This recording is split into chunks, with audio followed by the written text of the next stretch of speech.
အားလုံးပဲမင်္ဂလာပါရှင် Tarot by Helen Page လေးကနေပြီးတော့ကြိုဆိုပါရစေ။ March လအတွက် General reading လေးเนาะအဲ့တော့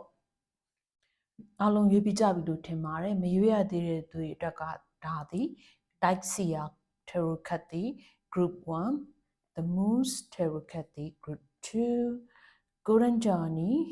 Pocket Tarot ခတ်က Group 3ပါ1 2 3ပေါ့နော်အဲ့တော့အာယုံလေးစိုက်ပြီးတော့ကိုယ့်ရဲ့ intuition နဲ့နေပြီးကိုယ်နဲ့ energy ကိုက်ညီတာလေးကိုရွေးချယ်စေချင်ပါတယ်ကတ်ထုပ်နဲ့ရွေးတာမဟုတ်ဘဲနဲ့ပုံရင်းနဲ့ရွေးတာမဟုတ်ဘဲနဲ့မျက်လုံးလေးတစ်ချက်မှိတ်အာယုံစိုက်ပြီးတော့ရွေးပေးစေချင်ပါတယ်เนาะ okay ပါအဲ့ဒါဆိုလို့ရှိရင်ဒါက group 1 group 2 group 3အချိန်လို့ရှိရင်တစ်ချက်လောက် video ကို pause လုပ်ပြီးတော့ရွေးเนาะအဲ့တော့ group 3လေးခဏဖယ်ထားမယ်group 2လေးခဏဖယ်ထားမယ် group 1ကနေပြီးတော့စပြောမယ် the light CR ကတ်အကြောင်းကနေပြီးတော့စပြောမယ်ပေါ့နော်အဲ့တော့ group 1မှာထုံးစံအတိုင်းကတ်10ကတ်နဲ့ဖတ်ပေးပါမယ်ဒါဒီ general reading လေးဖြစ်တဲ့အတွက်ကြောင့်ကိုယ်နဲ့ energy ကိုက်ညီမှယူပါနော်အဲ့တော့ပထမဦးဆုံး current situation က Ace of Wands obstacle က Seven of Pentacles past events က Ten of Wands past foundation က Magician goals and destiny က The Sun future က Three of Pentacles about you က Queen of Wands friends and family က King of Pentacles hope fears and ideas က Two of Wands the final outcome က Six of Wands เนาะအဲ့တော့ဒါ group 1 သမားလေးတွေအတွက် group 1 သမားလေးတွေက current situation March လမှာစွမ်းအင်ကဘလို့စွမ်းအင်ဘလို့ energy ဖြစ်နေလဲဆိုတော့အသစ်တစ်ခုကိုစတင်ခြင်းတဲ့ energy မျိုးကိုတွေ့ရတယ်เนาะတစ်ခုခုစတင်လို့ရစိတ်အားထက်သန်နေတယ်เนาะစိတ်အားထက်သန်မှုနောက်ဖန်တီးနိုင်တဲ့စွမ်းအားတွေဒီ group 1 သမားလေးတွေမှာ imaginative เนาะ imaginary ဖန်တီးနိုင်တဲ့စွမ်းအားတွေအများကြီးရှိနေတာဒီလထဲမှာ March လထဲမှာအများကြီးရှိနေတာတွေ့ရတယ်နောက်အခွင့်အရေးအသစ်တစ်ခုပေါ်လာလိမ့်မယ်เนาะအဲ့ဒီဟာကလည်းကိုယ့်ရဲ့ဒီစိတ်ကူးကိုယ့်ရဲ့အားထုတ်မှုတွေနဲ့နေပြီးတော့အချိန်ကိုက်เนาะအချိန်ကိုက်ဖြစ်တယ်ဆိုတာကိုသူကဒီကပြောနေတာပေါ့เนาะအဲ့တော့အလုပ်တို့เนาะဘဝလမ်းကြောင်းမှာเนาะကိုယ့်ရဲ့ဘဝလမ်းကြောင်းမှာလုပ်တွေပါတယ်ဆိုလို့ရှိရင်လည်းတအားကိုစိတ်အားထက်သန်လာပြီးတော့ဟိုအတွင်းထဲကနေလာတဲ့မီเนาะdesire เนาะလုတ်ချင်ကိုင်းခြင်းအဲ့လိုမျိုးဖြစ်တဲ့စိတ်ဆန္ဒအဲ့လိုမျိုးတွေပေါ့เนาะနောက်ဒီလထဲမှာအိမ်မက်တွေပါတယ်လည်းမှတ်တတ်တယ်အဲ့ဒီအိမ်မက်တွေပါတယ်မှတ်ခဲ့လို့ရှိရင်အဲ့ဒီအိမ်မက်တွေနောက်ကိုလည်းလိုက်ပါလို့ပြောချင်တယ်เนาะအဲ့တော့နောက်တစ်ခုကobstacle က Seven of Pentacles obstacle က Seven of Pentacles obstacle မှာ Seven of Pentacles ကြာလာတဲ့အတွက်ကြောင့်ဟိုဘယ်လိုကောမလဲစိတ်ရှည်တဲခံစောင့်ကြည့်သုံးသပ်ဖို့လိုတယ်ဆိုတာကိုသူကလာပြီးတော့ပြောပြနေတယ်ပေါ့နော်အဲ့တော့ဘာပဲဖြစ်လာဒီ March လထဲမှာစိတ်ရှည်တဲခံဖို့လိုပါတယ်နော်ခါကြလို့ရှိရင်ကိုဒီလောက်လုံနေရသားနဲ့ဆိုပြီးတော့အားမလို့အားမရစိတ်တွေပေါ်လာတတ်တယ်နော်အဲ့လိုပေါ်လာပြီဆိုလို့ရှိရင်လည်းကိုပြန်ပြီးတော့သုံးသပ်ပါနော်ကိုပြန်သုံးသပ်ပါအဲ့တော့အဓိကကတော့စိတ်မရှည်တာပေါ့နော်စိတ်မရှည်တာလေးတွေကိုပြန်သုံးသပ်ပါအဲ့တော့တခုပေါ့နော်ငါဒီလောက်လုပ်ပြီးတော့ဘာလို့ဖြစ်မလာသေးတာလဲဒီလောက်ဖြစ်ပြီးတော့ဘာလို့မမြင်သေးတာလဲငါလုပ်နေတာကိုမမြင်တာလဲဆိုရဲစိတ်ပင်ပန်းမှုမျိုးလေးတွေကိုတွေ့ရတယ်အဲ့တော့ပြောချင်တာကဒီလိုအပြင်မှာမြေကြီးပေါ်မှာ ပင်လေးကဒီလောက်အပင်လေးတစ်ခုဖြစ်ဖို့အတွက်အောက်မှာသူ့ရဲ့အမြင့်ကတော်တော်ကိုတွယ်ပြီးတော့စိုက်ပြီးတော့ foundation ကိုချပြီးတော့မှတက်လာတဲ့အမြင့်ကလေးကဒီလောက်ပေါ့ဒါပေမဲ့ကိုကအပေါ်ယံပဲမြင်တဲ့ချိန်ခါမှာဘယ်လိုခေါ်မလဲဖြစ်လာတဲ့အရာလေးတွေကနည်းနည်းပဲမြင်တဲ့ချိန်ခါမှာအထဲမှာဖြစ်တည်မှုကိုသေချာမမြင်တတ်ဘူးเนาะအဲ့အတွက်ကြောင့်စိတ်ပင်ပန်းမှုစိတ်မရှိမှုမျိုးလေးတွေကိုတွေ့ရတယ်အဲ့တော့ current situation နဲ့ obstacle နဲ့တွဲပြီးတော့ကြည့်မယ်ဆိုလို့ရှိရင်စတင်လိုတဲ့စိတ်တွေစိတ်အားထက်သန်မှုတွေရှိပေမဲ့နော်စိတ်ရှည်သက်ခံမှုမှာတစ်ခါကြားလို့ရှိရင်အားနည်းနေတာလေးတွေကိုတွေ့ရတယ်အဲ့ဒါကြောင့်မလို့စောင့်ကြည့်သုံးသပ်ဖို့လိုအပ်တယ်ဆိုတာကိုပြောရဲစိတ်ရှည်ဖို့ကိုပြောနေပါတယ်နော်အခွင့်အရေးကလာပါလိမ့်မယ်နော်စိုက်ပျိုးထားတဲ့အရာကလာမှာပါထွက်လာမှာပါနော်အချိန်လေးနည်းနည်းနော်အချိန်နဲ့အားထုတ်မှုလေးကိုနည်းနည်းလေးထပ်ပြီးတော့ထည့်ပေးပါလို့သတိပေးပါရစေ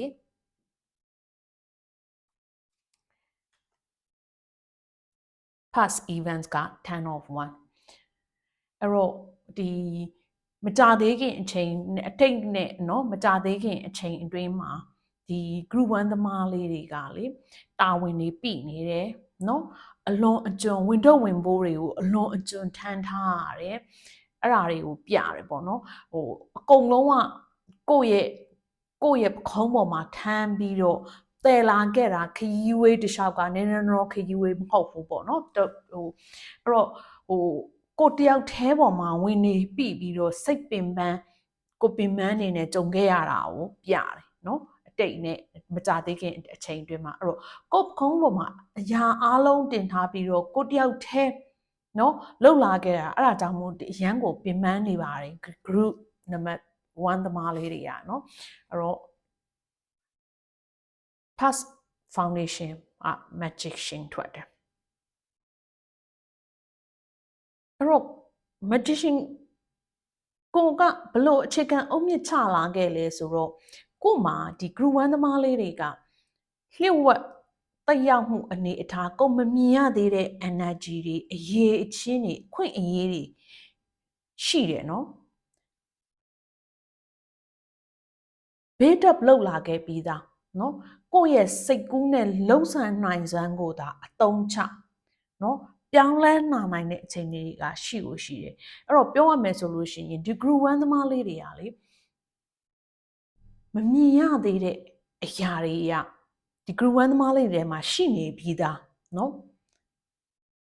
မသုံးသေးတာပါနော်အဲ့တော့ဒီနှစ်ခုကိုတွဲပြီးတော့ကြည့်ရအောင် past events နဲ့ past formation ကိုတွဲပြီးတော့ကြည့်မယ်အဲ့တော့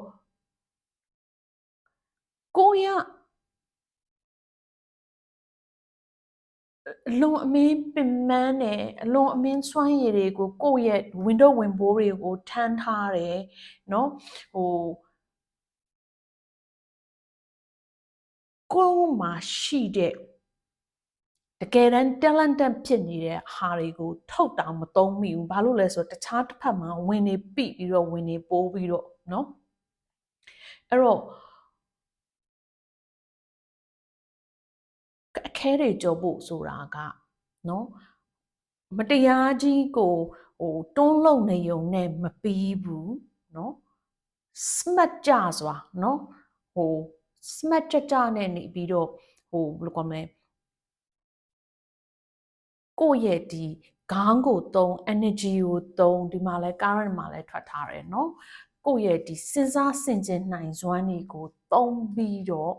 ရှေ့ဆက်ဖို့လိုပါတယ်အဲ့တော့ပြောမယ်ဆိုလို့ရှိရင်ဒီ March လမှာဒီ group 1သမားလေးတွေကဘာပဲလှုပ်အလုပ်တဲ့ချိန်ခါမှာတေချာစဉ်းစားပြီးတော့ physical ထက်ခေါင်းကိုတုံပြီးတော့ smart ကြနဲ့နေပြီးတော့အလုပ်ပါလို့ပြောနေတယ်เนาะအဲ့တော့ goals and destiny က the stand ထွက်တယ်အဲ့တော့ကိုမျှော်မှန်းထားတာတွေကအောင်မြင်မှာပါเนาะအလင်းရောင်ပျော်ရွှင်မှုเนาะပျော်ရွှင်မှုတာယာပျော်ရွှင်မှုတွေကိုဒီမှာပြနေတယ်နောက်ပြီးတော့ကိုရည်မှန်းထားတာတွေကိုအခွင့်အရေးတွေကိုလက်ခံရမယ်အောင်မြင်မယ်စိတ်ကျေနပ်မှုတွေရမယ်เนาะအဲ့တော့ ဒီဂရူဝမ်သမားလေးတွေကမတ်လထဲမှာလေကိုဖုံးကွယ်မထားဘဲနဲ့နေပြီးတော့ limelight မှာနော်အလင်းရောင်မှာထွက်ပြီးတော့ကိုထင်ပြဖို့အချိန်ရောက်နေပါပြီနော်အဲ့တော့ future က 3 of pentacle အဲ့တော့ future တမမလို့ရှင် near future မှာနော်ဂရူဝမ်သမားလေးတွေပူပေါင်းဆောင်ရွက်မှုလေးတွေကိုတွေ့ရပါတယ်အတူတူကလောက်ထဲမှာဆိုလို့ရှိရင်လည်းအစုအဖွဲ့เนาะနဲ့နေပြီးတော့လောက်တာမျိုးအောင်ပို့ပြီးတော့အောင်မြင်တယ်နော်ကိုယ့်ရဲ့ကျွမ်းကျင်မှုเนาะတခြားသူတွေရဲ့ကျွမ်းကျင်မှုတွေစုပေါင်းလိုက်တဲ့အချိန်ခါမှာအလုံးမြင်မြန်ပြီးမြောက်တယ်ပေါ့နော်အဲ့တော့ပူပေါင်းဆောင်ရွက်ကအကျိုးရှိတယ်ဆိုတာကိုပြနေတယ်အဲ့ဒီပူပေါင်းဆောင်ရွက်မှုတခြားသူတွေရဲ့အရေးချင်းကိုပါသုံးပြီးတော့အောင်မြင်မှုကိုယူသင့်တယ်နော်အဲ့တော့ March လအလယ်ပိုင်းကစပြီးတော့အုပ်စုအဖွဲ့နဲ့လောက်ရမယ်အနေအထားတစ်ခုကန့်လှမ်းလာတာမျိုးကြုံရမယ်နော်အဲ့တော့လက်ခံပါပူပေါင်းဆောင်ရွက်မှုကအောင်မြင်မှုကိုယူလာပေးပါလိမ့်မယ်နော် about you ကကြတော့ Queens of One ဆိုတော့ဒီဂရူဝမ်သမားလေးတွေကလေကို့မှာနော်စွမ်းအားပြေဝတယ်နော်ကိုစွမ်းဆောင်နိုင်စွမ်းရှိတယ်ယုံကြည်ပါကိုယုံကြည်ဖို့ရေးကြည့်တယ်ကိုယ့်ရဲ့ဒီမှာရှိနေတဲ့စွမ်းရည်ကိုအပြည့်အဝအသုံးချဖို့လိုတယ်နော်ဒီဂရူဝမ်သမားလေးတွေဒီခေါင်းဆောင်မှုပိုင်းဖန်တီးမှုပိုင်းနော်ကိုဦးစားပေးပြီးတော့လှုပ်ရှားရှိလို့ရှိရင်အသက်စစရာရှိလုပ်ငန်းအသက်စစရာရှိလို့ရှိရင်လည်းအိုင်လန်းတွေကိုလိုက်ပါနော်အောင်မြင်မှာအသေးအချာပါနော်ဖန်တီး creation လုပ်တဲ့ဟာတွေဖန်တီးတဲ့အရာတွေအဲ့ဒါတွေကအောင်မြင်မှာသိကြတယ်နောက်တစ်ခုကပြီးတော့လေဒီ group သမားလေးတွေကဒီ March လမှာ confidence ကိုယုံကြည်မှု confidence level ကလည်းတက်လာတာကိုတွေ့ရတယ်နော်ဒီမှာလဲအောင်မြင်မယ်နော်ကိုကအလင်းရောင်ထဲမှာပဲနေကျင်တယ် limelight ထဲကိုအလင်းရောင်ထဲကိုထွက်ချင်တယ်လို့ပြောနေတယ်ဒီမှာလဲကိုယ့်ရဲ့အလင်းကတောက်ပပြီးတော့အမြင့်ကိုတက်လာပါပြီတဲ့နော်ကိုလူတွေမြင်သာအောင်ကိုဆွတ်ဆောင်နိုင်မှုကိုရောင်ကိုဝါတွေကလည်းတောက်ပလာပါပြီတဲ့အဲ့တော့friends and family ကကြတော့ Kings of Pentacle အဲ့တော့ဒီမိသားစုမိတ်ဆွေထဲမှာလည်းတည်ငြိမ်အေးချမ်းစွာနဲ့နေပြီးတော့ငွေကြေးနဲ့ပတ်သက်လို့အထူးသဖြင့်ငွေကြေးနဲ့ပတ်သက်လို့အောင်မြင်တာတွေကိုကိုစားပြုပါတယ်စိတ်ချမ်းသာရတယ်ပေါ့နော်အဲ့တော့မိသားစုထဲမှာဒါမှမဟုတ်မိတ်ဆွေထဲမှာလည်းတာဝန်ယူမှုစီးမြင်စည်းကမ်းနဲ့နေပြီးအတိအကျလောက်ကင်မှုအကြံကောင်းအညံကောင်းပေးမှုအဲ့ဒါမျိုးတွေကိုတွေ့ရတယ်အထူးသဖြင့်ဒီမိသားစုထဲမှာဆိုဖခင်ပေါ့နော်အမျိုးသားအကြီးအကဲဖခင်နောက်မိတ်ဆွေထဲမှာဆိုလို့ရှိရင်လည်းအမျိုးသားအလုပ်ထဲမှာဆိုလို့ရှိရင်လည်းကိုယ့်အထက်ကဒီအရာရှိအမျိုးသားတယောက်ကနေပြီးတော့ဘယ်လိုခေါ်မလဲလက်တွေ့ကြနဲ့တည်ငြိမ်နဲ့ကောင်းမွန်တဲ့အကြံဉာဏ်ပေးတာမျိုးတွေရှိမယ်အဲ့ဒီလိုမျိုးတွေရှိလို့ရှိရင်လက်ခံပါအဲ့ဒီလူဒီ group 1သမားလေးတွေကိုအောင်မြင်မှုကိုမြင်စင်တယ်နော်ဒီ group 1သမားလေးတွေအောင်မြင်မှုကိုမြင်ကျင်တယ်ဒါကြောင့်သူကအကြံကောင်းဉာဏ်ကောင်းတွေပေးပါလိမ့်မယ်အဲ့လိုပေးလာလို့ရှိရင်လက်ခံပါနော်အဲ့တော့ hope fears and ideas 2 of wands အဲ့တော့ကိုကဒီ group 1သမားလေးတွေကလမ်းတစ်ကိုစဖို့အတွက်ကိုကြည်နေပြီဒါပေမဲ့မထွက်ရဲသေးတဲ့အနေအထားမှာတွေ့ရတယ်ကြောက်စိတ်ကလေးနည်းနည်းရှိတယ်စိတ်လှုပ်ရှားတာလေးနည်းနည်းရှိတယ်ပေါ့နော်အဲ့တော့ကိုယ့်ရဲ့မျှော်လင့်ချက်တွေကိုယ့်ရဲ့လမ်းတွေကိုတွေ့ပြီဆိုလို့ရှိရင်ရဲထွက်ဖို့လိုတယ်နော်ပြီးလို့ရှိရင်အနာဂတ်အတွက်ကိုအစီအစဉ်တွေကိုစနစ်တကျစီစဉ်ရေးထွက်မှုတွေလုပ်ပြီးတော့စိုးရိမ်မှုကို short ချပြီးတော့ကိုယ့်ရဲ့ရွေးချယ်စရာရှိတာကိုရဲရွေးချယ်ဖို့လိုအပ်ပါတယ်နော် final outcome က 6 of one နောက်ဆုံးရလဒ်မှာအောင်မြင်မှုရမှာပါเนาะဒီလူအများရဲ့ရှေ့မှာအောင်ပွဲခံနေတယ်အောင်မြင်မှုရမယ်ရှေ့ဆောင်မှုရမယ်နောက်ပြီးတော့ကိုယ်ကရှေ့ဆောင်မှုတွေပြုရမယ်အတိအမှတ်ပြုခြင်းတွေကိုခံရမယ်ကိုစ조사တဲ့ရလဒ်ဒီထိုက်တန်အတိအမှတ်ပြုမှုရမယ်အောင်မြင်မှုအလင်းရောင်ကိုခံစားရမယ် နော်အဲ့တော့ဒီ March လအဆုံးမှာကိုယ့်ရဲ့စ조사မှုတွေကလူမြင်လာမယ်အသိမှတ်ပြုတာခံရပါမယ်အဲ့တော့စထွက်တဲ့ကိုကဒီမှာ current situation မှာ Ace of One เนาะထွက်လာခဲ့တာအဲ့တော့ကိုယ်မှာရှိနေတဲ့ဒီ burning desire တွေကမီးတောက်ကလေးကစနေပြီအဲ့ဒီမီးကိုဆက်ပြီးတော့တောက်အောင်လုပ်ဖို့ပဲလိုတယ်လို့ပြောရင်းနေပြီးတော့ group run သမားလေးတွေကိုနေကုန်းချုပ်ပြရစေเนาะဒါဒီ general reading လေးဖြစ်တဲ့အတွက်ကြောင့်ကိုယ်နဲ့ energy ကိုက်ညီမှယူပါအဲ့တော့ဒီ group 1သမားလေးတွေကို neutral လုပ်ဖို့အတွက်ကိုပေးမယ်เนาะ neutral လုပ်မှာကမနက်စောစောအချိန်ဓမ္မမဟုတ်လို့ရှိရင်နေဝင်တဲ့အချိန်မှာဘယ်နေ့မဆိုเนาะဘယ်နေ့မဆိုမှာလုပ်လို့ရတယ်လိုအပ်တာကအနီရောင်ဖျောင်းတိုင်းဒါမှမဟုတ်လို့ရှိရင်အဝါရောင်ဖျောင်းတိုင်းအနီဒါမှမဟုတ်လို့ရှိရင်အဝါစာရွက်တရွက်ဘောပန်တစ်ချောင်းเนาะအဲ့တော့ဖျောင်းနိုင်ကိုထမအောင်ဆုံးစိတ်ငြိမ်တဲ့နေရာသွားကိုဒီလုံနေတဲ့အချိန်မှာသူများလာနှောက်ယှက်တာမျိုးပါရွေးမရှိတဲ့နေရာမျိုးမှာသွား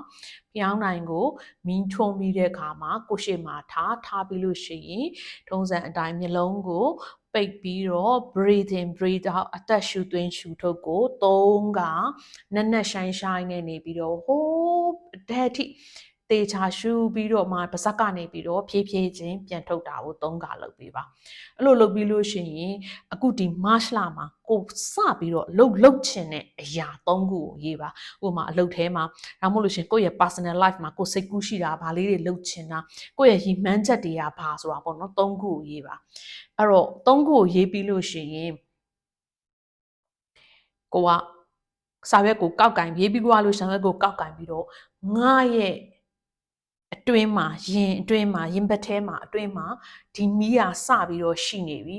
เนาะကြောင်ရွံ့မှုတွေကလည်းမရှိတော့ဘူးငါလန်းကိုစတင်လိုက်ပြီးပြောပြီးတဲ့ခါကျတော့စာရွက်ကိုခောက်လိုက်ပါခောက်ပြီးလို့ရှိရင်ပစံ8တို့ကိုယ့်ရဲ့ diary ထဲမှာခောက်ပြီးတော့တင်ထားပါပြီးလို့ရှိရင်ဖြောင်းနိုင်မီးကိုငြိမ်ပါဖြောင်းနိုင်မီးကိုငြိမ်တဲ့အခါမှာ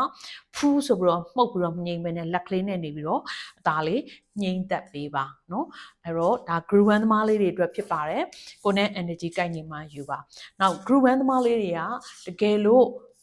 affirmation group 1သမားလေးတွေဒီ March လထဲမှာရွတ်ချင်တာတစ်ခုခုရှိလို့ရှိရင်ဘာရွတ်လို့ရလဲဆိုတော့ငါစတင်ဖို့အသင့်ဖြစ်နေပြီအဲ့တော့မနက်မိုးလင်းတာနဲ့အိယာနိုးတာနဲ့နေပြီးတော့ကိုယ့်ရဲ့ daily routine မျက်နှာသက်သွားတိုက်လို့မှန်ကိုကြည့်နေတဲ့အချိန်ခါမှာပဲကိုကဘာပြောလို့လဲဆိုတော့ငါစတင်ဖို့အသင့်ဖြစ်နေပြီ let's go let's do it เนาะအဲ့လိုမျိုးနဲ့နေပြီးတော့ March လကိုကြော်ဖြတ်ပေးပါဟုတ်ကဲ့ပါရှင်အားလုံးအဆင်ပြေအောင်မြင်ကြပါစေဒါ group 1သမားလေးတွေအတွက်เนาะအဲ့တော့ group 2သမားလေးတွေကိုဆက်ပြောမယ်အဲ့တော့ group 2သမားလေးတွေဒီ the moose tarot card ကိုရွေးထားတဲ့သူတွေပါเนาะ the moose tarot card ထုံးစံအတိုင်းကတ်ဆက်ကတ်နဲ့ပဲဖတ်မှာဖြစ်ပါတယ်အဲ့တော့ပထမဦးဆုံး current situation က 5 of emotion ဒီ cups နဲ့အတူတူပါပဲ5 of emotion 5 of cups obstacle က8 of voices 8 of voices ဒီ sword နဲ့အတူတူပါပဲ8 of voices ဒီ8 of sword past events က the moon past foundation ကQueen of emotion the kappa Queen of emotion Queen of cups goals and destiny က justice future က Knight of emotion the kappa Knight of cups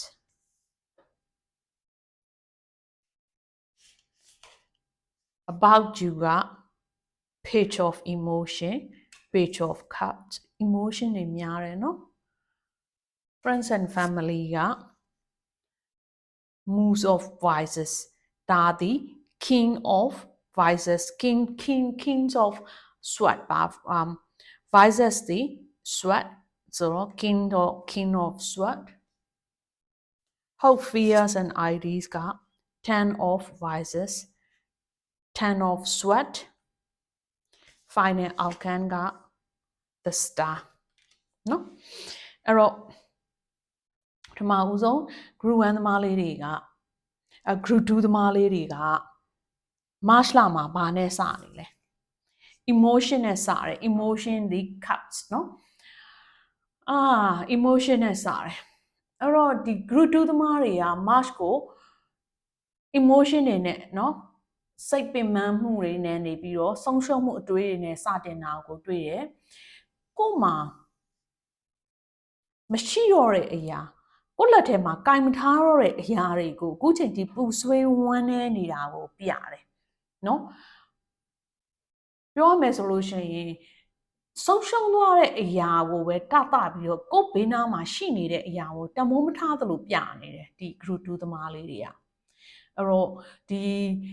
group 2သမားလေးတွေရဲ့ March လ energy က swan energy ကဘယ်လိုခေါ်မလဲစိတ်မတတ်မတာဖြစ်နေတာเนาะစိတ်မရှည်တာဝမ်းနဲ့တတလွမ်းဆွနေတာကိုပြတယ်ကိုစားပြုတယ်เนาะဆုံးရှုံးသွားတဲ့အရာတွေကိုပဲတတ်ပြီးတော့ကိုယ်ဘေးမှာရှိနေတဲ့ဟာတွေကိုသတိမထားဘူးเนาะအာယုံမဆိုင်ဘူးเนาะအဲ့တော့အဲ့ဒါလေးကိုတစ်ချက်သတိထားပေးဖို့လိုပါတယ်တခုခုကိုကိုကစပြီးတော့တဖြစ်နေပြီဆိုလို့ရှိရင်ကိုယ့်ဘေးပတ်ဝန်းကျင်မှာရှိနေတဲ့အရာတွေကို appreciate လုပ်ပြီးတော့ဘယ်လိုခေါ်မလဲရှိနေသေးတဲ့အရာတွေကိုတန်ဖိုးထားဖို့သတိလေးတစ်ချက်ထားပေးပါနော်နောက် obstacle က 8 of voice ဒီ 8 of sweat နဲ့တူတူပါပဲအဲ့တော့တကယ်တမ်းကြတော့လေအတားအဆီးတွေဖြစ်နေတာကကိုကန့်သက်ထားလို့ကိုယ့်ရဲ့စိတ်ထဲမှာဘယ်လိုခေါ်မလဲကိုယ်စိတ်ထဲကကိုထွက်မရနိုင်တာကိုယ်စိတ်ကပဲကိုပင်ပန်းနှွမ်းနေစေတာခုနကလိုဒီဆုံးရှုံးသွားပြီဖြစ်တဲ့အရာကိုပဲထပ်တလဲလဲတွေးပြီးတော့ကိုပင်ပန်းအောင်ညှင်းဆဲနေတာမျိုးတွေကိုတွေးရတယ်အဲ့တော့သတိထားပေးပါဂရုသမားလေးတွေကကိုဒီစိတ်အာယုံကိုဖြည့်ရှင်းဖို့လိုအပ်နေတယ်ဆိုတာကိုပြနေပြီเนาะကိုယ့်ရဲ့စိတ်ထဲကနေပြီးတော့ကိုရုံးမထွက်နိုင်တာကိုပြနေတယ်အဲ့တော့ကတ်နှစ်ခုကိုပေါင်းပြီးတော့ကြည့်လိုက်မယ်ဆိုလို့ရှိရင်ဒီဝမ်းနဲ့ပူဆွေးမှုတွေမှာကိုပိတ်ပင်ထားတယ်เนาะကိုကန့်သက်ထားတယ် limitation တွေလုပ်ထားတယ်ဒီထဲမှာပဲကိုလုပ်ထားတယ်အဲ့တော့ဒီလက်ရှိအခြေအနေကနေပြီးတော့လွတ်မြောက်ဖို့အတွက်ကိုအာယုံစူးစိုက်ပြီးကိုယ့်ရဲ့စွမ်းရည်ကိုအသုံးချဖို့မမေ့ပါနဲ့เนาะနောက်ပြီးတော့ခါကြတော့မဆုံးရှုံးရသေးတဲ့အနားမှာရှိနေသေးတဲ့အရာတွေကိုမြင်ပြီးတော့အဲ့ဒီရှိနေကိုယ့်နားမှာရှိနေတဲ့ဟာတွေကိုအသုံးချပြီးတော့အခွင့်အရေးကိုမြင်တတ်ဖို့လိုတယ်ဆိုတာကိုလက်သတိပေးနေပါတယ်เนาะခွင့်ရေးတွေရှိနေသေးတယ်မဆုံးရှုံးတဲ့အရာတွေကိုတမိုးထားဖို့เนาะမြင်တတ်ဖို့သတိပေးနေပါတယ် past events က the moon အဲ့တော့အတိတ်နဲ့ဒီ recent ဒီမကြသေးခင်ကာလမှာအမှောင်ထဲမှာเนาะစိတ်မကြခဏစိုးရိမ်တာမျိုးစိတ်ပင်ပန်းနွမ်းနယ်မှုတွေနဲ့နေပြီးတော့အတွေးများခဲ့တယ်နောက်လမ်းခွဲခဲ့တဲ့အနေအထားမျိုးတွေတွေ့ရတယ်နော်အဲ့တော့အရင်ဒီပြီးခဲ့တဲ့အချိန်ကမှကြုံတွေ့ခဲ့ရတဲ့မတေချာမှုတွေလျှို့ဝှက်မှုတွေစိုးရိမ်မှုတွေအဲ့ဒီစိတ်လမ်းကြောင်းပေါ်မှာအကျိုးသက်ရောက်မှုတွေအတိတ်ကမရှင်းလင်းခဲ့တဲ့ဥပမာအချီရေးဆိုလို့ရှင်လည်းမရှင်းလင်းခဲ့တဲ့အရာတွေအဲ့ဒီဟာတွေအကုန်လုံးကကိုမလုံခြုံတဲ့အနေအထားကိုဖြစ်စေတယ်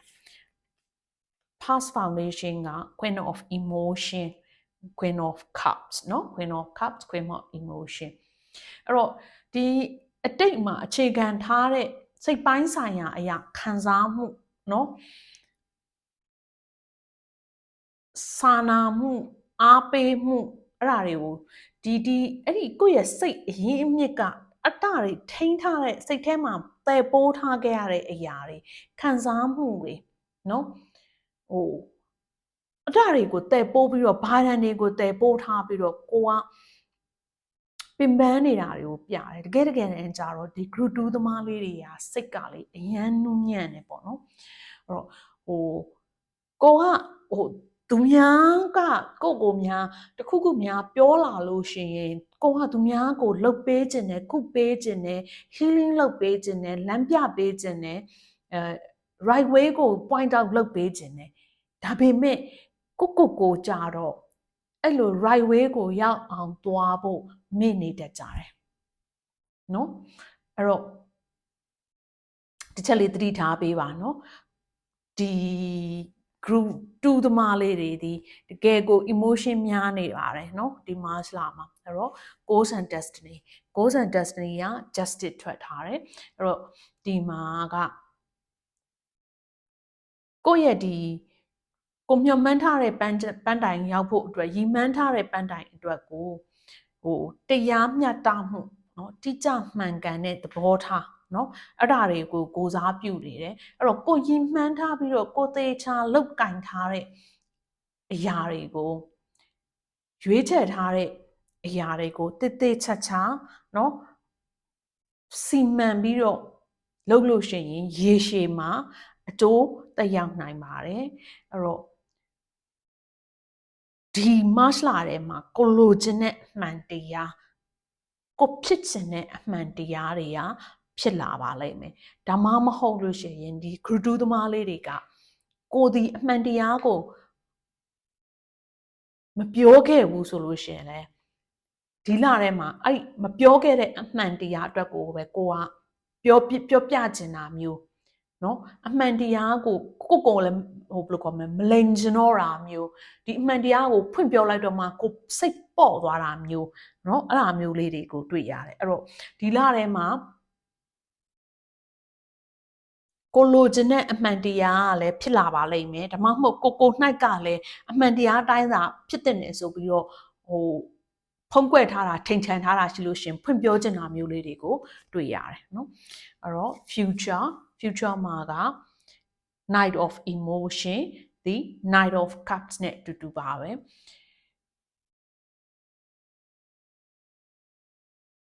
ဒီအနာဂတ်ဒါမှမဟုတ်ရှင်မတာတော့မဲ့ကာလအတွင်းမှာဒီကိုယ့်ရဲ့ခံစားချက်တွေကိုယ့်ရဲ့ဒီစွမ်းအင်တွေ energy တွေနော်စိတ်လှုပ်ရှားမှုတွေဒီစိတ်ကူးစိတ်တန်းတွေအထူးသဖြင့်အချက်နဲ့ပတ်သက်လို့စိတ်ကူးစိတ်တန်းတွေကိုကိုယုံကြည်ထားတဲ့အတိုင်းရှေ့ကိုဆက်သွားမယ်တွေ့ရတယ်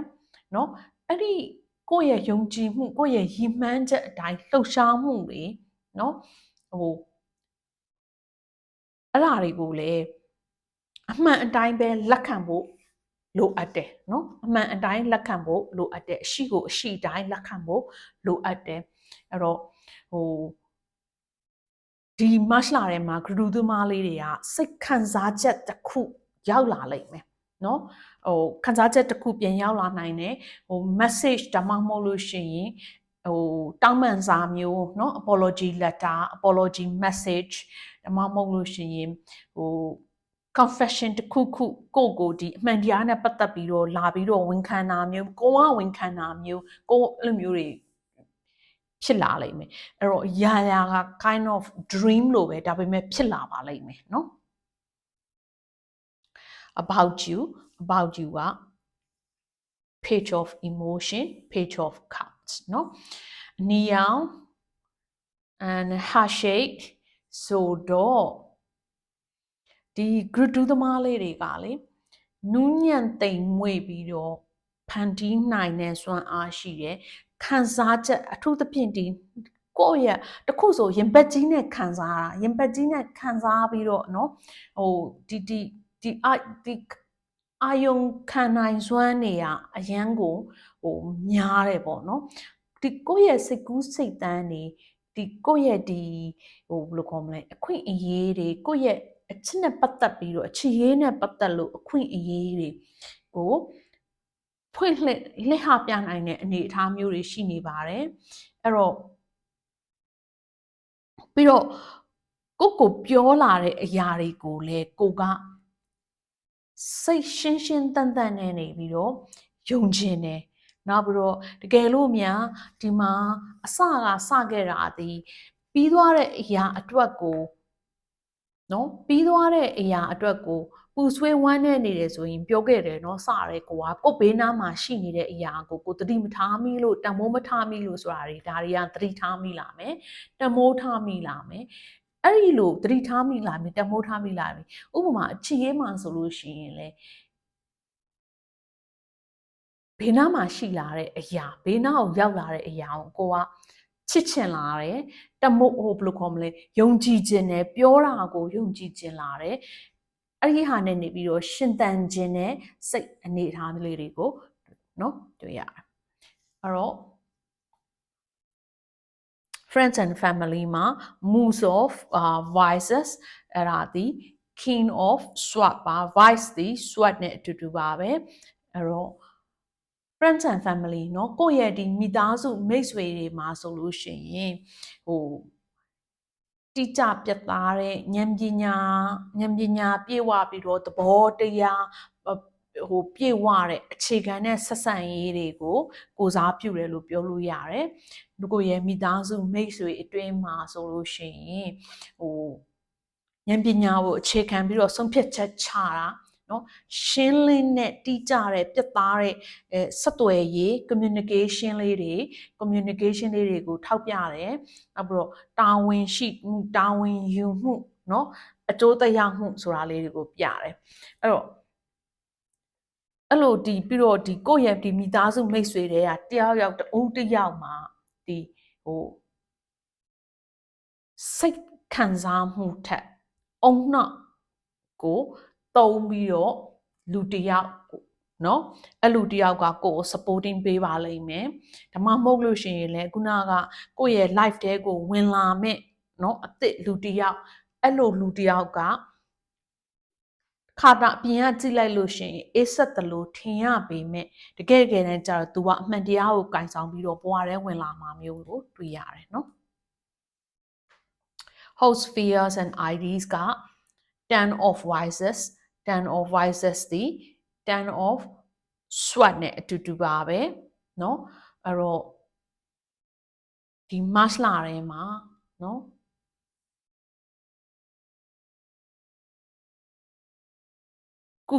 ကုသခြင်းကလုံးဝပြီးဆုံးသွားပါလိမ့်မယ်เนาะ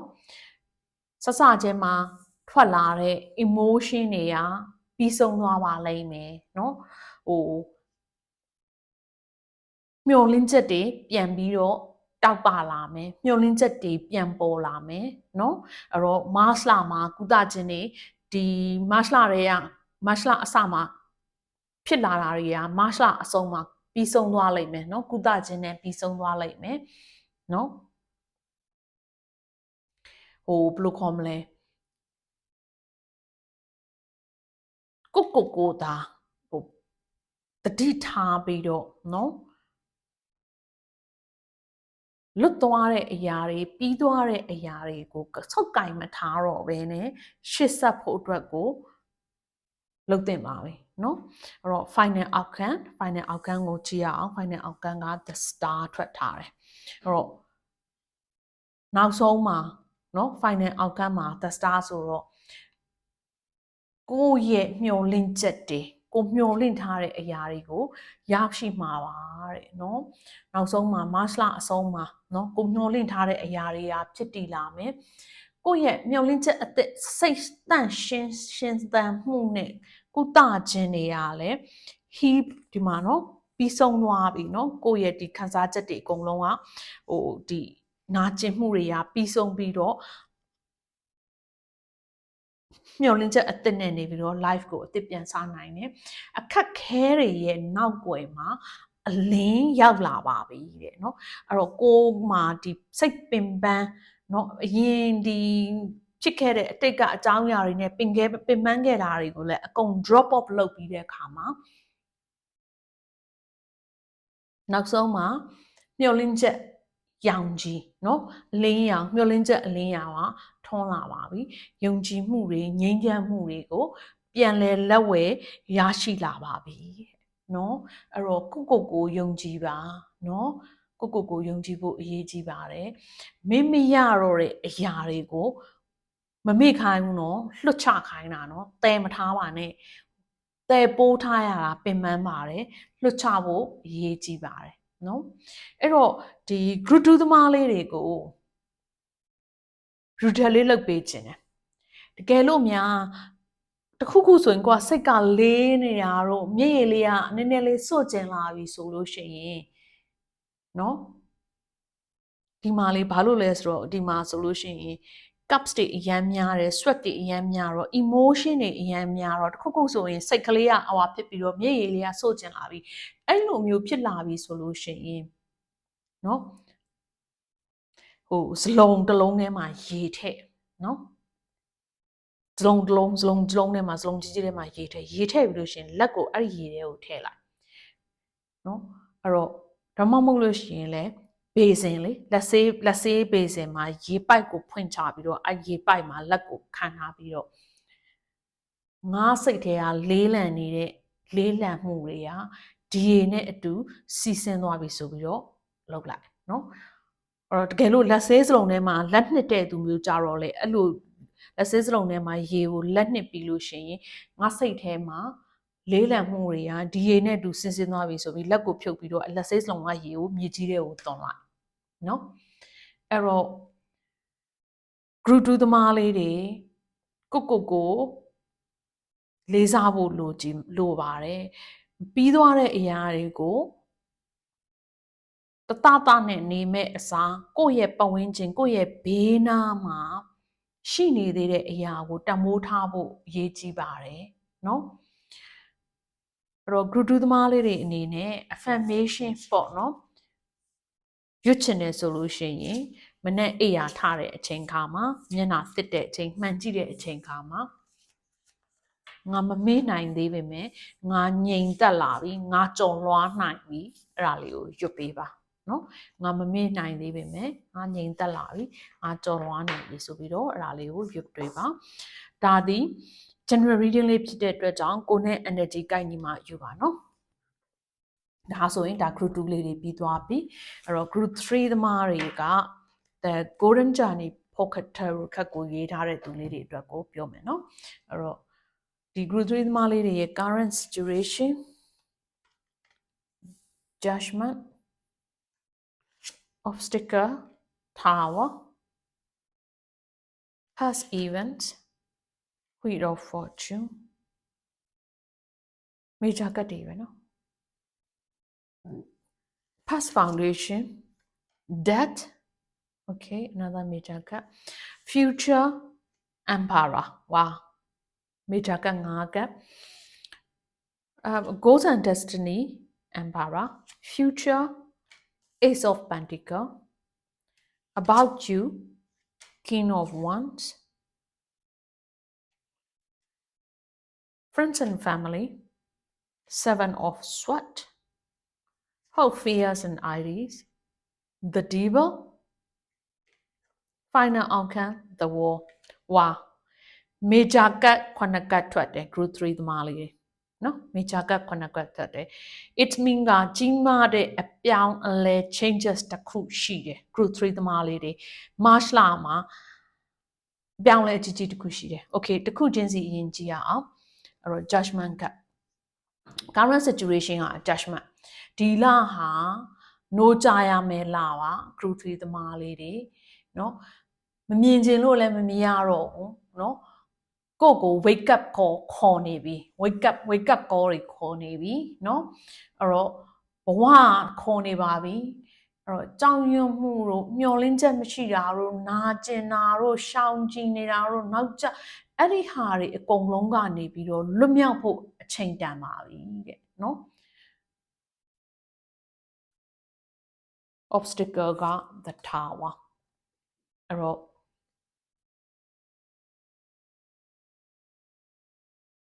အတားအဆီးတွေကိုနော်ဟိုတားအဆီးတွေရှိမယ်အဲ့အတားအဆီးတွေကြီးမားတဲ့အပြောင်းအလဲတွေနော်စိန်ခေါ်မှုတွေမျော်လင့်မထားတဲ့စမ်းသပ်မှုတွေလာမယ်နော်ကြီးမားတဲ့အပြောင်းလဲလာမယ် အဲ့တော့ဒါပေမဲ့လေအဲ့ဒီမကြောက်ပါနဲ့နော်အဲ့ဒီဟာကလေကို့မှာမလို့အတော့တဲ့ကိုယ့်ရဲ့ life မှာမလို့အတော့တဲ့အရာတွေကိုဒီ clutter လုတ်ပလိုက်ပြီးတော့နော်အဲ့ဒါကြောင့်မို့ဒီမှာ judgment လေနော် wake up call ခေါ်နေတာအဲ့တော့ဒီနှစ်ခုကိုပေါင်းပြီးတော့ကြည့်မယ်ဆိုလို့ရှိရင်ဒီ group 3 သမားလေးတွေက March လမှာအရန်ကိုအရေးကြီးတဲ့အချိန်အသိပညာနဲ့တုံ့ပြန်မှုလိုအပ်ပါတယ်နော်အရင်ကအကျင့်စရိုက်တွေထုံးစံနေအဲ့ဓာတွေကိုစွန့်ပစ်ရမယ်စွန့်လွတ်ရမယ်ဇယိုက်အဟောင်းတွေကိုစွန့်ပစ်ရမယ်အချိန်ကိုရောက်ပါပြီဆိုပြီးတော့တတိပေးနေတယ်နော်အဲ့တော့မမျော်လင့်ထားတဲ့ပြောင်းလဲမှုတွေမတော်တဆဖြစ်တယ်နော်အဲ့ဓာတွေဖြစ်လာလိမ့်မယ်ဒါပေမဲ့အဲ့ဒါကလည်းကိုယ့်ရဲ့ဒီဘဝလမ်းကြောင်းအတွက်အရေးကြီးတဲ့သင်ခန်းစာတွေကိုကိုပေးပြီးတော့ကိုဘဝတွေကမလိုအပ်တဲ့အရာတွေကိုထုတ်သွားမှာပါတဲ့past events က 10 of number 10 wheel of fortune ဆိုတော့အတိတ်မှာနော်ကြာသေးခင်အချိန်ကမှာအရေးကြီးတဲ့အဖြစ်အပျက်တွေအတွေ့အကြုံတွေဖန်တီးထားခဲ့တယ်အဲ့ဒီ fortune wheel of fortune ဆိုတဲ့အတွက်ကြောင့်အမြဲတမ်းသူကတပတ်လည်နေတယ်နော်ကံကြမ္မာအမြဲတမ်းတပတ်လည်နေတယ်နော်အဲ့တော့ကံကြမ္မာတပတ်လည်နေတယ်ဒီအတိတ်ဆက်ဝိုင်းကအပြောင်းအလဲတွေကိုပြန်စဉ်းစားပြီးတော့တက်ရောက်မှုကိုအခုလက်ရှိမှာတက်ရောက်မှုကိုနားလည်ဖို့လိုတယ်နော်ကိုယ့်ရဲ့ကံကံအကြောင်းတရားဒီပြုသူလောက်ခဲ့လို့ရှိရင်ကိုယ်လှည့်ကပြန်လာမယ်ဆိုတဲ့နော်ဒီသဘောတရားစဝိုင်းကနာယီစဝိုင်းကအမြဲတမ်းလည်နေတယ်ဘိန်းကတပတ်လည်နေတယ်ကံကြမ္မာရဟတ်ကတပတ်လည်နေတယ်ဆိုတဲ့ဟာနဲ့နေပြီးတော့ကိုယ့်ရဲ့ဒီတိတ်ကအကြောင်းအရာတွေကိုကိုလုတ်ခဲ့တဲ့အရာတွေကိုသေချာပြန်လဲစဉ်းစားဖို့လိုအပ်တယ်ဆိုတာကိုပြောနေရပေါ့နော်စဝိုင်းသဘောတရားကိုနားလည်ဖို့လိုတယ်ဆိုတာကို तू ကပြောချင်တာအဲ့တော့ past foundation က the dead အဲ့တော့ဒီမကြသေးခင်အချိန်တွင်းမှာဒီ group 3 သမားလေးတွေကတစ်ခုခုကိုပြောင်းလဲခဲ့ပြီးတော့အသစ်တစ်ခုကိုစခဲ့တယ်အရေးကြီးတဲ့ဘဝမှာအရေးကြီးတဲ့ဟာတစ်ခုကိုစခဲ့တယ်နော်တစ်ခုကိုအဆုံးသတ်ပြီးတော့တစ်ခုကိုစခဲ့တာကိုတွေ့တယ်အဲ့တော့အဲ့ဒီစခဲ့တဲ့ဘဝလမ်းကြောင်းနော်အခက်ခဲတွေကြားကနေပြီးတော့ကိုလှုပ်လာတဲ့အရာတွေဖန်တီးလာတဲ့အခွင့်အရေးတွေကအခုအချိန်ခါမှာဒီ March လမှာလောက်ကမယ်နော်ရောက်ကမယ်ဒီမှာစပြီးတော့ပြောရဲကွာပြောတယ်လေနိုးကြမယ်ဒီလတကယ်ကိုနိုးကြမှာကိုယ် calling လာနေပြီနော်ဆိုတဲ့ဟာပြောထားတယ်အဲ့တော့အကုန်လုံးကအရန်ကိုဒီလမှာအပြောင်းအလဲကြီးဒါမှမဟုတ်လို့ရှင်ပြီးခဲ့တဲ့တစ်ခုမှာအသစ်တစ်ခုစထားတာအဲ့ဒါတွေကိုဆက်ပြီးတော့ continuously ဆက်သွားဖို့လိုနေတယ်နော်Goals and Destiny က Emperor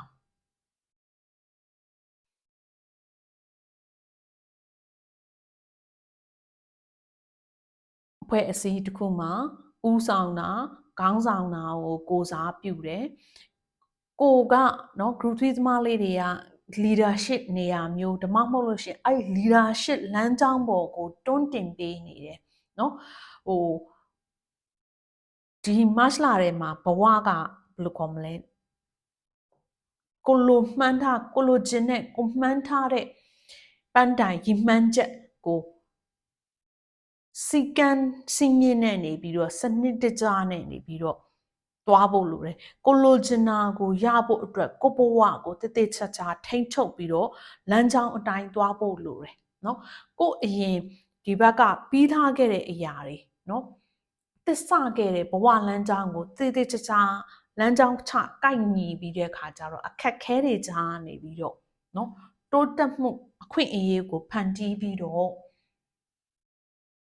လမ်းကြောင်းတေချာထိန်းချုပ်ပြီးတော့သွားမယ်ဆိုလို့ရှိရင်ကိုလိုချင်တဲ့ကိုဖြစ်ချင်တဲ့ဒီ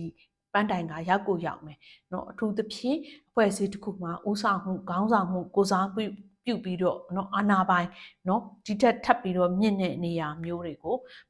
ပြနေတယ်เนาะ future က Ace of Pentacles အဲ့တော့အနာဂတ်မှာကတိုးတက်မှုเนาะအထူးသဖြင့်ငွေရေးကြေးရေးနဲ့ပတ်သက်ပြီးတော့အောင်မြင်တာစတင်တာမျိုးတွေကိုတွေ့ရတယ်။နောက်ပြီးတော့လောက်ကိုင်းမှာဆိုလို့ရှိရင်လည်းအလောက်ကိုင်းအစ်စ်ပြောင်းသွားတာမျိုးလောက်ကိုင်းအစ်စ်ပြောင်းလို့ promotion တက်သွားတာမျိုး promotion တက်တာနဲ့ဆိုတာနဲ့ငွေရပါ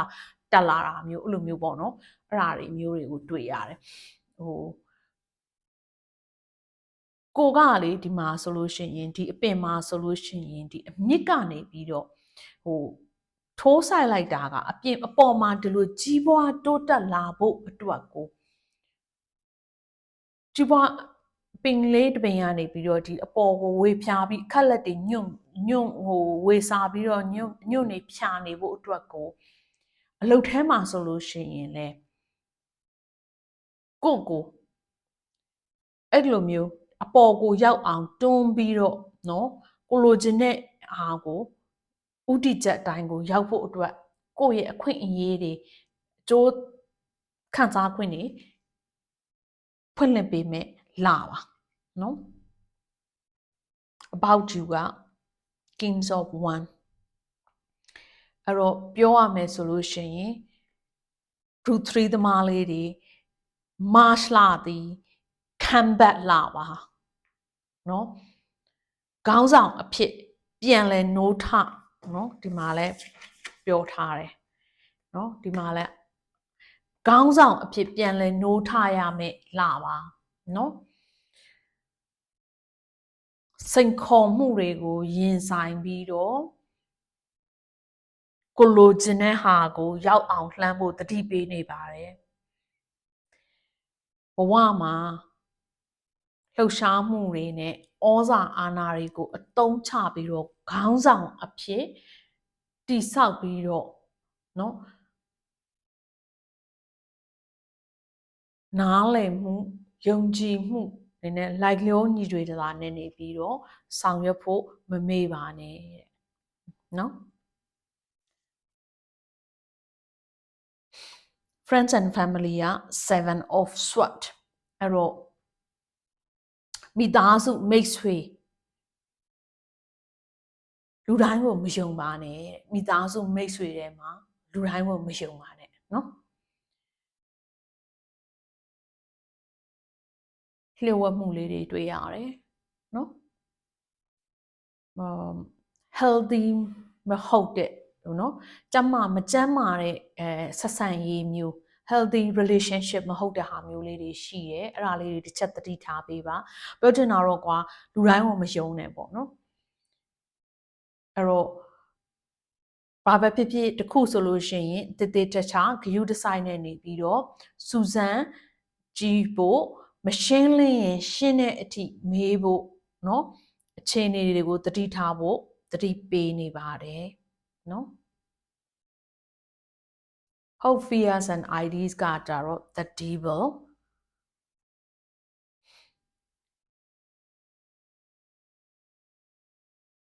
အဲ့တော့ဘာကိုစိုးရွံ့နေလဲဆိုတော့မကောင်းတဲ့ attachment တွေကိုဖြတ်နိုင်ပါမလားဆိုတဲ့ကြောင်ရွံ့မှုเนาะ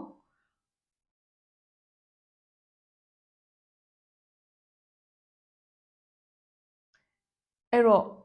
မကောင်းတဲ့အရာကိုဖြတ်ဖို့အရေးကြီးပါတယ်ဒီမှာစလာတဲ့ကိုက judgment နဲ့လာတယ်နောက် the dead cat တွေလည်းပြထားတယ်အဲ့တော့နောက် the tower တွေလည်းပြထားတယ်ကိုနဲ့ကိုမှပဲဖြစ်ဖြစ်ကိုရဲ့ဒီ relationship ထဲမှာပဲဖြစ်ဖြစ် toxic ဖြစ်နေတဲ့အရာတွေကိုเนาะမကောင်းတဲ့ attachment တွေကိုဖြတ်ချဖို့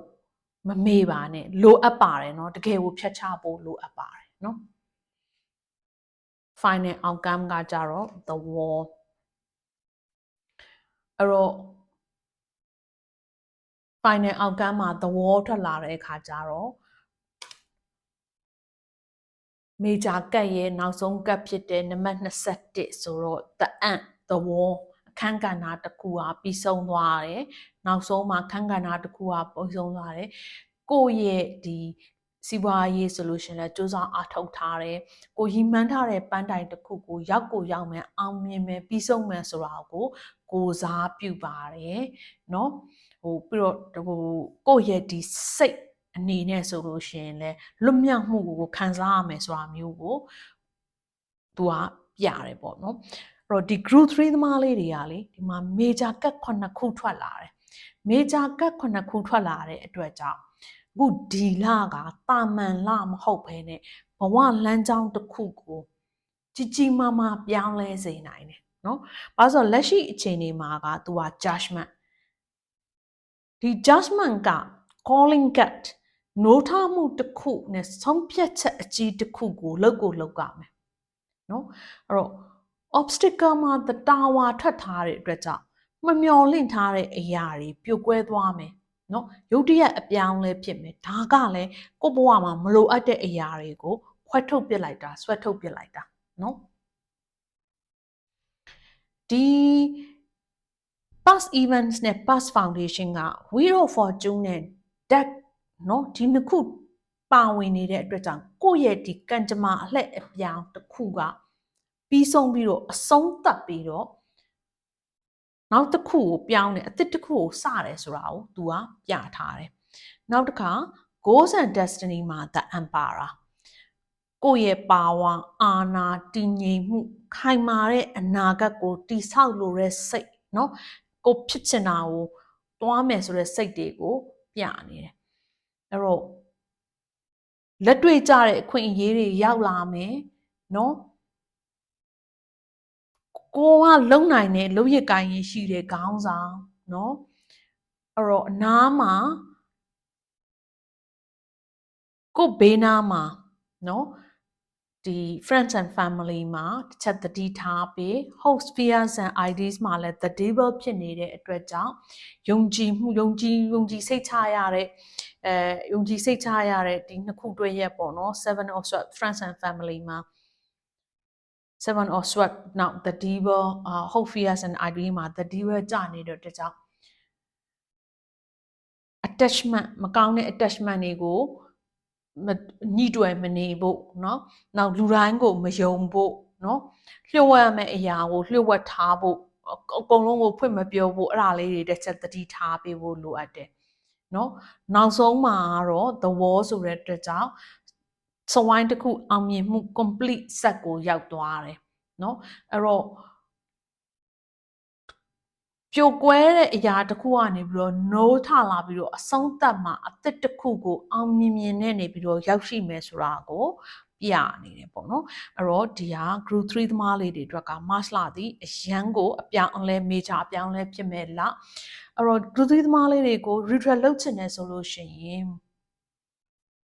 sound healing လေးလိုတယ်နော် sound healing ကဘယ်လိုလဲဆိုတဲ့ခါကျတော့ကျမတို့ YouTube မှာပဲဖြစ်ဖြစ်ကိုယ့်ရဲ့ဒီဖုန်းမှာပဲဖြစ်ဖြစ်singing bowl songs လေးတွေနောက်တစ်ခါ mantra ပေါ့နော်ဒီပရိတ်ပဋ္ဌာန်းလို့ရွတ်ဖတ်တဲ့အတန်တစ်ခုခုเนาะအဲ့လိုကိုဖွင့်ထားပြီးတော့လုံးဝလူကလုံးဝလှဲချလုံးဝအေးချမ်းစိတ်ငြိမ်တဲ့နေရာတစ်ခုမှာကိုစိတ်ကိုshort ပြီးတော့လှဲချပြီးတော့မျက်လုံးကိုမှိတ်ပြီးတော့အဲဒီ singing bowl sound တို့ဒါမှမဟုတ်လို့ရှိရင်ဒီပိဋကပဋ္ဌာန်းတစ်ခုခုကိုhealing sounds အတန်တစ်ခုခုကိုနားထောင်ဖို့လိုပါတယ်အဲ့လိုနားထောင်ပြီးတော့အဲ့လိုနားထောင်လို့ဒီအတန်ပြီးသွားတဲ့အချိန်ကမှဒီအတန်နဲ့အတူငါရဲ့စိတ်ကလွတ်လပ်သွားပြီဆိုပြီးတော့ပြောပါနောက်တစ်ခါငါရဲ့ဒီမလိုအပ်တဲ့အခန်းတကားတွေကိုပိတ်ပြလိုက်ပြီးတော့မလိုအပ်တဲ့အရာတွေကိုလွှတ်ချလိုက်ပြီးလို့ပြောပေးပါเนาะဟုတ်ကဲ့ပါဒါသည် general reading လေးဖြစ်တဲ့အတွက်ကြောင့်ကိုနဲ့ energy ကိုက်ညီမှာယူပါเนาะအဲ့တော့အားလုံးပဲအဆင်ပြေကြပါစေ March လမှာ